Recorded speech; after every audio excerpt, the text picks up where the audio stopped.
Du prince de la Renaissance au roi absolu. La problématique. Comment les rois de France deviennent-ils des rois absolus entre les XVe et XVIIe siècles? Première partie. François Ier renforce le pouvoir du roi. Tel est mon bon plaisir. En 1515, François Ier prend la tête d'un royaume agrandi, qui se confond désormais avec le domaine royal. Aidé d'une administration encore peu nombreuse, qu'il ne cesse de renforcer, le roi entend imposer son autorité, même s'il consulte avant de décider. Jamais le roi n'a eu un tel pouvoir, et il n'y a plus de grand seigneur capable de lui résister. Par le Concordat de Bologne, signé en 1516 avec le pape, il nomme les évêques et les abbés lui-même. Il unifie le royaume par l'ordonnance de Villers-Cotterêts en 1559, qui fait du français la langue officielle de l'État. Le roi, mécène, protège les arts qui exaltent sa personne. Il s'entoure d'une cour somptueuse qui le suit dans tous ses déplacements. Il fait construire des châteaux en s'inspirant de la Renaissance italienne pour montrer sa puissance et fait venir auprès de lui de grands artistes italiens comme Léonard de Vinci. Deuxième partie, Henri IV rétablit l'autorité royale. J'ai rétabli l'État. En 1562, les guerres de religion opposent catholiques et protestants.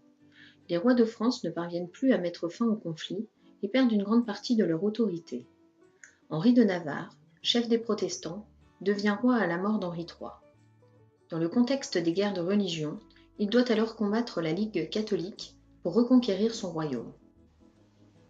Malgré ses victoires, Henri IV doit se convertir au catholicisme pour être reconnu par tous ses sujets et être sacré roi de France en 1594. La paix civile est rétablie dans le royaume grâce à l'édit de Nantes en 1598.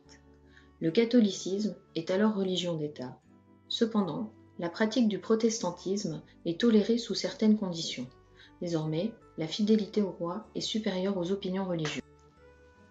Troisième partie, Louis XIV, un monarque absolu. L'État, c'est moi. Louis XIV est un monarque absolu de droit divin. Roi Soleil, il a tous les pouvoirs. Il rend la justice, crée les lois et les fait appliquer. Catholique intransigeant, il révoque l'édit de Nantes en 1685 et persécute les protestants, entraînant le départ de près de 250 000 d'entre eux. En 1661, Louis XIV décide de gouverner seul. Il ne nomme pas de Premier ministre et écarte du pouvoir les grands nobles. Il s'entoure de conseils qu'il compose d'un nombre restreint de ministres. Le roi travaille avec eux au quotidien, mais prend toutes les décisions. Des intendants le représentent dans les provinces. Ils l'informent et font appliquer ses décisions. Le roi ne tolère aucune opposition et emprisonne qui lui déplaît. Pour que les nobles ne se révoltent plus, comme lors de la Fronde qui a marqué son enfance, lors de la régence de sa mère, Anne d'Autriche, il les attire à Versailles, leur verse des pensions, tandis que les arts célèbrent sa gloire. Il fait entrer les écrivains et les artistes dans des académies pour les surveiller. Les livres et les journaux ne peuvent pas paraître sans son autorisation. Enfin, Louis XIV veut acquérir la gloire par les armes. Pendant 54 ans de son règne, la France connaît 29 ans de guerre.